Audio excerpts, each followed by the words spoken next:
S&P Dow Jones Indices menyatakan tetap memantau perkembangan terkait transparansi kepemilikan saham di Indonesia, namun memastikan proses peninjauan dan penyesuaian indeks kuartalan pada Maret 2026 tetap dilaksanakan sesuai jadwal.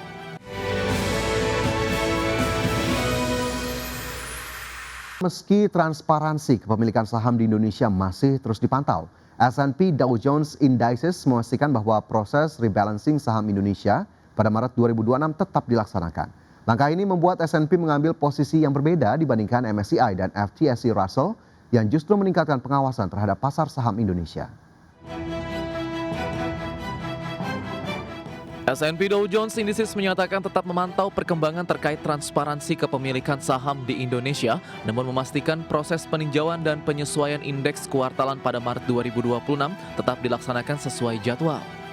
Dalam pernyataannya, S&P DJI menyebutkan bahwa mereka memperhatikan dinamika terbaru, termasuk pedoman baru dari Bursa Efek Indonesia. Meski demikian, rebalancing akan tetap dilakukan berdasarkan prosedur standar dan metodologi yang berlaku saat ini. Langkah ini membuat S&P mengambil posisi berbeda dibandingkan pesaingnya yakni MSCI dan FTSE Russell yang justru meningkatkan pengawasan terhadap pasar saham Indonesia. Kekhawatiran utama muncul dari struktur kepemilikan yang terkonsentrasi dan kurang transparan sehingga berpotensi melebih-lebihkan angka free float. Adapun pada 9 Februari lalu, FTSE Russell mengumumkan penundaan tinjauan indeks Indonesia yang sedianya dilakukan pada Maret. Keputusan tersebut diambil dengan alasan potensi lonjakan arus keluar dana yang merugikan serta ketidakpastian terkait porsi saham publik. Evaluasi lanjutan dijadwalkan pada Juni. Sebelumnya MSCI juga menyoroti isu aksesibilitas dan kelayakan investasi yang akan dikaji hingga Mei. Peringatan tersebut sempat memicu aksi jual besar-besaran di pasar saham Indonesia yang tercatat sebagai salah satu yang terbesar dalam hampir 3 dekade terakhir di kawasan Asia Tenggara. Berbagai sumber IDX Channel. Ya, pemirsa, pada perdagangan saham sepanjang pekan lalu, yakni pada 9 hingga 13 Februari 2026, indeks harga saham gabungan menguat 3,49% point to point, ditutup di posisi 8.212. Berseberangan dengan tren bullish IHSG, investor asing gencar melangsungkan jual bersih atau net sell dengan nilai mencapai 6,11 triliun rupiah pada perdagangan saham pasar reguler. Sedangkan pada seluruh pasar, investor asing net sell 5,47 triliun rupiah. Adapun investor asing mencatat net sell terbesar pada saham PT Bank Sentral Asia Tbk atau BBCA mencapai 3,86 triliun rupiah. Imbas manuver jual yang deras, saham BBCA melemah 6,19% menyentuh posisi 7.200 rupiah. Selanjutnya net sell juga tercatat di saham Bumi dengan nilai 1,97 triliun rupiah dan saham BBRI senilai 349,5 miliar rupiah. Di saat yang sama, investor asing masih mencatat net buy terbanyak di saham BMRI sebesar 646,69 miliar rupiah, diikuti saham Telkom dengan net buy 268,51 miliar rupiah dan saham UNTR sebesar 224,75 miliar rupiah. Ya, selanjutnya dari bursa global, pemirsa, indeks saham Amerika Serikat berhasil mencatatkan sedikit kenaikan pada perdagangan Selasa setelah berjuang di awal perdagangan karena saham-saham teknologi pulih dari titik terendah sebelumnya. Kekhawatiran tentang kecerdasan buatan atau AI yang mengganggu model bisnis telah memicu aksi jual pada pekan sebelumnya, menyebabkan 3 indeks utama Wall Street mencatat penurunan mingguan terbesar sejak pertengahan November. Ya, berdasarkan data perdagangan pada perdagangan Selasa, indeks Dow Jones Industrial Average menguat 0,07% ke level 49.533. Indeks S&P 500 menguat 0,1% ke posisi 6.843 dan indeks Nasdaq Composite naik 0,14% ke level 22.578. Sementara itu dari Eropa, pemirsa, bursa ekuitas Eropa berakhir di zona hijau didorong kenaikan saham sektor keuangan dan kesehatan di tengah pelaku pasar mencermati perkembangan negosiasi geopolitik serta dampak potensi disrupsi AI terhadap model bisnis perusahaan. Indeks Stoxx 600 ditutup naik 0,45% ke level 621,29. DAX Jerman menguat 0,8% ke posisi 24.998 dan indeks FTSE 100 Inggris meningkat 0,79% ke level 10.556. Dan selanjutnya pemirsa, untuk membahas lebih lanjut terkait dengan kondisi market terkini sudah tersambung melalui line Zoom bersama dengan Hendra Wardana, founder Republik Investor. Mas Hendra, terima kasih sudah bergabung bersama kami di Market Buzz hari ini. Sehat ya Mas? Alhamdulillah sehat Mas Fajar. Baik, kita review terlebih dahulu posisi indeks harga saham gabungan pada Jumat pekan lalu begitu ya. Secara mingguan ataupun sepekan ini naik lebih dari 3% begitu ya. Tapi memang terkoreksi secara harian ke 8.212. Apa yang menjadi catatan pada perdagangan Jumat pekan lalu terutama? Ya Mas Fajar, kalau misalnya kita lihat pergerakan pasar terkait dengan IHSG memang saat ini sebenarnya memang masih menunjukkan pola yang konstruktif ya. Meskipun dalam jangka pendek bisa dibilang terlihat tekanan. Dan secara mingguan kalau misalnya kita lihat IHSG masih mencatatkan kenaikan sebesar 3,49%. Artinya secara agregat sentimen pasar dalam satu pekan terakhir masih positif dan ada akumulasi yang cukup kuat, terutama kemungkinan didorong oleh technical rebound setelah tekanan sebelumnya atau rotasi sektor yang agresif di saham-saham yang berkapitalisasi besar. Nah, dari sudut pasar ekonomi, kondisi ini juga menggambarkan adanya profit taking setelah kenaikan tajam yang bisa dibilang dalam waktu singkat ketika indeks hampir mengalami penguatan 3,5% dalam seminggu. Nah, tapi kalau misalnya kita lihat posisi dari asing sendiri, memang asing selama seminggu itu mencatatkan net sell sebesar 6,1 triliun. Jadi bisa dibilang ini bukan angka yang kecil. Jadi bisa dibilang ini menunjukkan adanya rebalancing portofolio asing. Jadi biasanya tekanan ini akan terasa di saham-saham perbankan. Salah satunya tadi yang Mas Fajar sampaikan juga salah satu saham yang yang paling banyak dijual oleh asing adalah saham BBCA. Namun kalau misalnya selama koreksi ini tidak disertai dengan lonjakan volume jual yang ekstrim untuk IHSG atau IHSG masih bertahan dalam area psikologisnya di 8.200, maka bisa dibilang koreksi ini masih dalam kategori yang sehat, yaitu konsolidasi yang sehat untuk IHSG Mas Fajar. Konsolidasi koreksinya kalau memang masih di 8.200-an masih terbilang wajar begitu ya, meskipun memang angka net sell-nya bisa kita katakan tidak cukup kecil, 6 triliun rupiah. Tapi kalau kita lihat sebetulnya apakah memang ada faktor lain selain rebalancing kemarin, Mas Hendra? Apakah memang ada profit taking juga di sana atau justru memang ada hal-hal lain yang turut diperhatikan oleh pelaku pasar?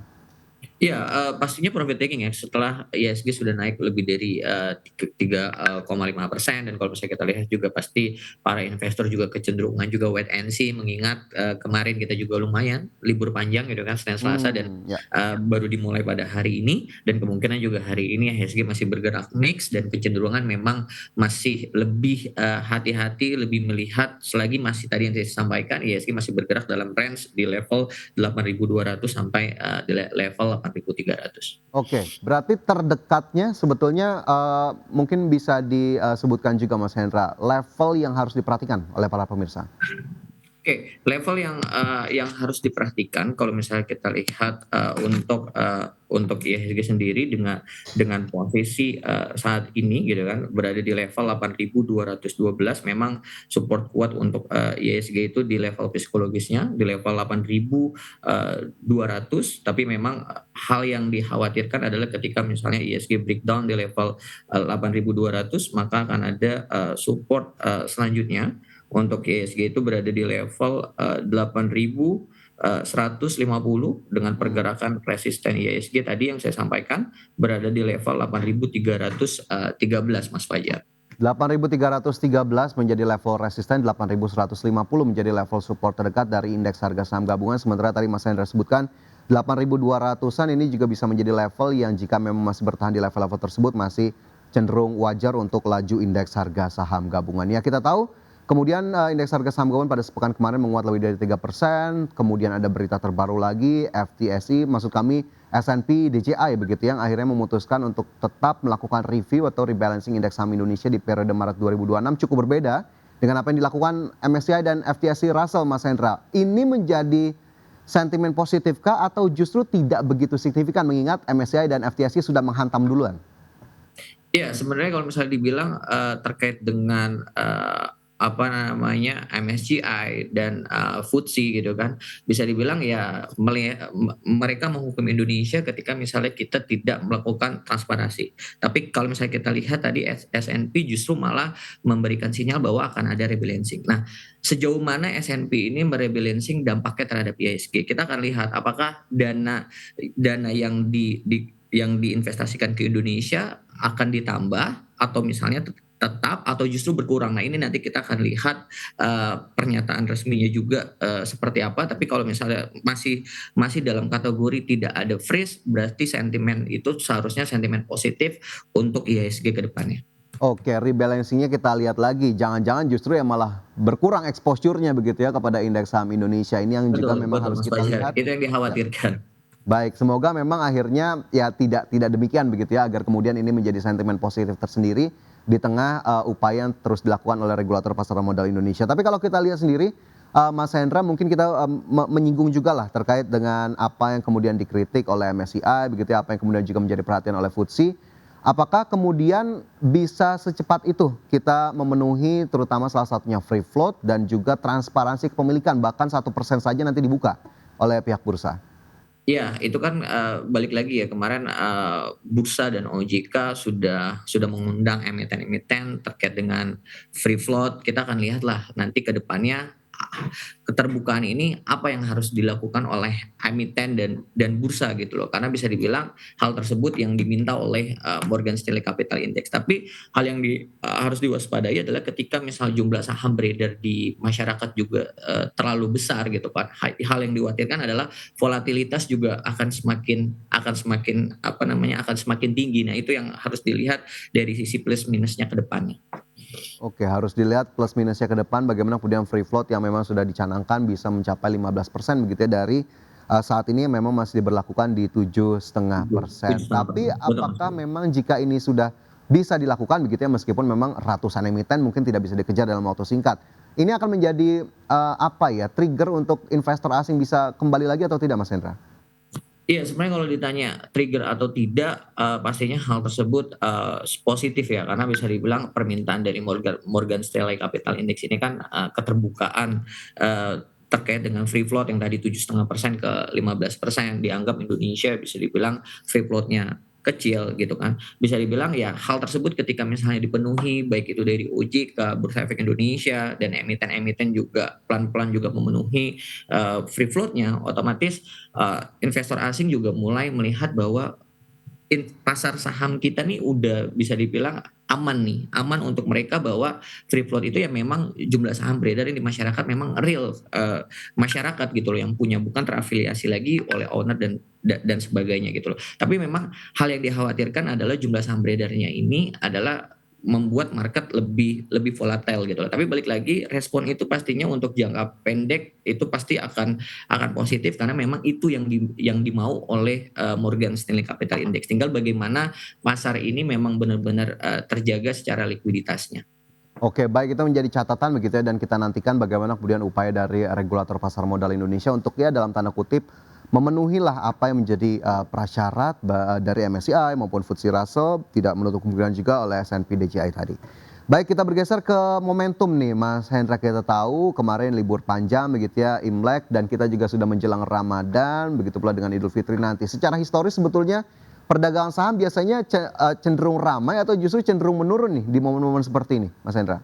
Iya Mas Fajar, kalau misalnya secara historis memang periode pasca Imlek sampai menjelang Ramadan gitu kan, justru bukan fase yang konsisten bullish gitu loh bagi IHSG. Jadi kalau misalnya kita lihat dari seasonality di bulan Februari gitu kan, rata-rata memang mencatatkan minus, justru penurunan sebesar 0,93 gitu loh dengan probabilitas hanya 50%. Artinya di bulan Februari memang cenderung tidak kuat gitu loh untuk IHSG, tapi bisa dibilang juga tidak terlalu dalam gitu loh. Bahkan dalam beberapa tahun terakhir kalau misalnya kita ngelihat tekanan IHSG cukup tajam, misalnya di Februari 2025 yang terkoreksi itu 2 digit, dan 2026 juga kalau misalnya kita lihat sampai saat ini juga masih cenderung negatif gitu kan setelah kita mengalami trading halt beberapa kali. Jadi ini menggambarkan satu pola klasik di pasar sebenarnya. Setelah Januari yang biasanya penuh optimis gitu kan, ada window dressing di awal tahun gitu kan. Jadi investor memang cenderung melakukan taking profit di saat juga memang waktu yang bersamaan ada terkait dengan Morgan Stanley dan FTSE Russell. Oke, tapi dari sisi momentum atau seasonal side sendiri kalau momen-momen seperti ini apakah memang masih terbuktikah sektor-sektor tertentu akan cukup diminati? Apakah mungkin sektor consumer atau justru sudah tidak begitu terlihat lagi ada sektor yang mendominasi meskipun momentum Ramadan dan Idul Fitri yang dikaitkan dengan konsumsi yang begitu tinggi? Ya biasanya memang, suka nggak suka memang secara seasonality memang, saham-saham yang, sektor consumer gitu kan, pasti mengalami, kenaikan menjelang Ramadan. Tapi biasanya ketika misal sudah menjelang, udah mau, lebaran itu biasanya ada taking profit secara seasonality di sana. Ya intinya dimanfaatkan aja, momentumnya sama kayak misalnya seperti saham-saham ingin membagikan dividen. Nah biasanya menjelang dividen tuh saham-sahamnya mengalami, kenaikan. Tapi ketika misalnya pasca ex-date pasti dia mengalami penurunannya sesuai dengan yield-nya gitu kan, dividen yield-nya. Begitupun juga sama, ketika misalnya menjelang Ramadan pasti saham-saham yang diuntungkan adalah saham-saham yang, seperti, consumer atau misalnya saham infrastruktur konstruksi seperti Jasa Marga. Nah, biasanya saham-saham itu secara seasonality mengalami kenaikan dan dimanfaatkan untuk, para trader untuk, trading di saham-saham tersebut. Oke, berarti kalau memang, seasonal sekali memang benar-benar harus diperhatikan mungkin day by day-nya begitu ya, bagaimana kemudian pergerakan dari saham-saham tersebut. Tadi mungkin kalau saya kutip sendiri ada consumer di sana yang disebutkan Mas Hendra, kemudian infrastruktur, yang juga tadi sudah disebutkan mungkin bisa menjadi perhatian begitu ya jika memang ini masih sesuai dengan strategi investasi ataupun, trading Anda. Lantas kita tahu, momen-momen ini kita sudah di bulan Februari pertengahan begitu ya, memang belum begitu banyak laporan keuangan tahun 2025 yang dirilis begitu ya Mas Hendra, memang biasanya ada lag sedikit lah. Nah apakah kemudian ini dari yang sudah dirilis atau mungkin ekspektasi yang nanti akan dirilis, masih bisa menjadi katalis untuk, pasar berikutnya Mas Hendra? Iya, jawabannya bisa dibilang tergantung, fase pasarnya gitu ya, Mas Fajar. Jadi dalam jangka pendek memang sentimen, global memang sangat kuat, kebijakan terkait dengan suku bunga, pergerakan US Treasury, terus kalau misalnya kita lihat terkait dengan, Morgan Stanley gitu kan, dan terakhir nanti kita akan lihat respon dari S&P seperti apa. Namun kalau misalnya dibilang untuk laporan keuangan ini justru akan menjadi katalis yang lebih fundamental gitu loh, yang lebih fundamental, yang tahan lama gitu loh. Jadi bisa dibilang kalau kinerja tahun 2025 ini menunjukkan pertumbuhan laba yang, positif, jadi bisa dibilang di tahun 2026 ini akan optimis. Jadi akan mengubah persepsi terkait dengan valuasi dari emiten tersebut. Makanya bisa dibilang, penting juga kita ketika melihat juga terkait dengan, fundamental dan kedepannya proyeksinya seperti apa. Walaupun memang untuk yang tadi saya sampaikan, di jangka pendek ini kita masih kena, sentimen terkait dengan Morgan Stanley Capital Index, terkait dengan free float, tapi pada akhirnya adalah saham-saham yang berbasis fundamental yang kuat, kalau misalnya kita perhatikan, itu adalah saham-saham yang relatif lebih, kuat dan tahan banting di saat IHSG beberapa hari kemarin mengalami trading halt. Oke, ini, cukup menarik begitu ya bagaimana kemudian rilis laporan keuangan nanti dinilai atau dicerna oleh para pelaku pasar ataupun investor, seiring dengan kinerja dari emiten di tahun 2025. Tapi kalau saya menyinggung sedikit begitu ya, sentimen lainnya yang juga memang, saat ini terdekat adalah, keputusan Bank Indonesia begitu ya, terkait dengan suku bunga di 19 Februari mendatang. Apakah lagi-lagi ini masih menjadi perhatian pasar atau memang ya sudah cukup price in, Mas Hendra sejauh ini? Iya, pastinya bisa dibilang, ISG itu, sangat sensitif ya terhadap keputusan suku bunga Bank Indonesia gitu loh. Apalagi akan diputuskan, besok ya rencananya pada, 19 Februari atau hari ini gitu loh. Tapi kuncinya, pada satu hal gitu, apakah keputusan itu sesuai dengan ekspektasi pasar atau mengejutkan gitu loh. Jadi kalau BI menahan suku bunga dan itu sudah diperkirakan sebelumnya, otomatis reaksi biasanya juga relatif, terbatas. Tapi kalau misalnya BI memangkas suku bunga, apalagi di luar ekspektasi, ini bisa menjadi katalis positif gitu loh, seperti saham-saham perbankan atau saham-saham properti dan konsumer. Biasanya langsung akan, direspon, positif karena ketika misalnya, penurunan suku bunga, otomatis biaya dana atau spending cost-nya pasti akan lebih lebih murah dan itu pasti akan, memperkuat, pertumbuhan dari labanya gitu. Namun kalau misalnya kita lihat keputusan BI secara, terpisah, ini ada faktor global terutama terkait dengan arah kebijakan The Fed. Jadi kita akan lihat juga nanti benchmark-nya pastinya kalau misalnya kecenderungan juga The Fed masih lebih hati-hati dan infonya bahwa di tahun 2026 ini akan, penurunan 2 kali, kemungkinan untuk bulan ini Bank Indonesia masih akan tetap mempertahankan suku bunganya. Apalagi kalau misalnya kita lihat yang tadi Mas Fajar sampaikan Ya. juga di awal bahwa nilai tukar rupiah kita juga masih terdepresiasi. Jadi mungkin, prediksinya atau perkiraannya masih kecenderungan untuk BI mempertahankan suku bunganya di bulan ini. Baik, ini tentunya menarik kita tunggu apalagi pasca adanya kehadiran Deputi Gubernur BI baru begitu ya. Nanti apakah kemudian pasar memberikan penilaian yang cukup positif dan kita harapkan memang masih sesuai dengan ekspektasi.